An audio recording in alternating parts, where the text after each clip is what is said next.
সাফল্য পেতে অভিজ্ঞ মানুষের পরামর্শ নাও। জীবনে কাজের বাইরেও যে একটি জীবন রয়েছে তা বার্ধক্য আসার আগে বুঝতে পারেনি মাইক্রোসফটের সহ প্রতিষ্ঠাতা ও বিশ্বের শীর্ষ ধনীদের একজন বিল গেটস। সম্প্রতি নর্দার্ন অ্যারিজোনা বিশ্ববিদ্যালয়ের ANU এক বক্তৃতায় বিল গেটস বলেছেন, তারুণ্য পেরিয়ে বার্ধক্যে পা রাখার আগে পর্যন্ত তিনি উপলব্ধি করতে পারেননি যে কাজের বাইরেও মানুষের আলাদা একটা জীবন রয়েছে। যুক্তরাষ্ট্রের নর্দার্ন অ্যারিজোনা বিশ্ববিদ্যালয়ে দেওয়া এক বক্তৃতায় গ্র্যাজুয়েটের উদ্দেশ্যে তিনি বলেন যে, যখন আমি তোমার বয়সী ছিলাম তখন অবকাশ যাপনের বিশ্বাস করতাম না এবং সপ্তাহান্তে ছুটি নেওয়ায় বিশ্বাস করতাম না।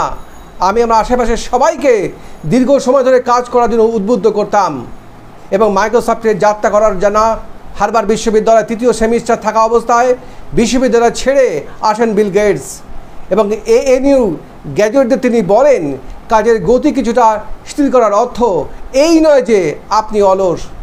৬৭ বছর বয়সী এই বিজনেস ম্যাগনেট জানান, মাইক্রোসফটের শুরুর দিনগুলো তিনি কর্মজীবনের ভারসাম্য বজায় রাখার জন্য গুরুত্ব বুঝতে পারেননি এবং কর্মজীবনে তাই কোনো কর্মী অফিস থেকে তাড়াতাড়ি বাড়ি চলে আসতেন তা নজরে রাখতেন না। সেই সময় বিল গেটস বলেন, আমার শিক্ষাটা পেতে যে ততদিন লেগেছে তবু যেন এত দীর্ঘ সময় না লাগে।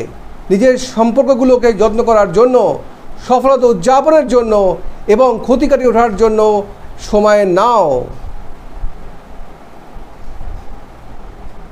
যখনই প্রয়োজন মনে হবে বিরতি নাও। তোমার আশেপাশের মানুষের যখন এই বিরতি দরকার হবে তখন তাদের সঙ্গেও স্বাভাবিক আচরণ বজায় রাখো।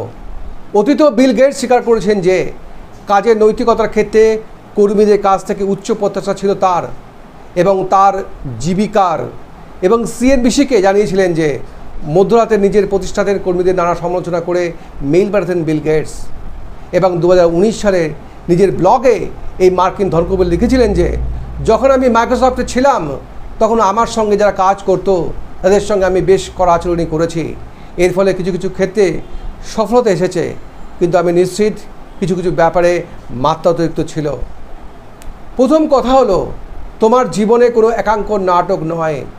ক্যারিয়ারের সিদ্ধান্ত নিতে গিয়ে তুমি তখন ভীষণ চাপে আছো। মনে হতে পারে এই সিদ্ধান্তগুলো বুঝি আর বদলানোর সুযোগ নেই।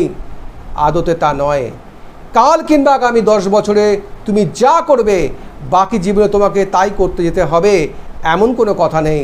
ক্যারিয়ারে কোনো ক্ষেত্রে এমন সমস্যায় পড়বে এটা তুমি নিজে সব। এই ধরনের নীতিকথা, গল্প, উপদেশমূলক কাহিনী শুনতে অবশ্যই আমাদের ড্রিম অ্যাচিভার্স ফেসবুক চ্যানেলটিকে সাবস্ক্রাইব করবেন, লাইক করবেন, শেয়ার করবেন এবং আপনার মতামত দেবেন এবং অবশ্যই ডান থেকে দেওয়া বেল আইকনে প্রেস করবেন। Thank you.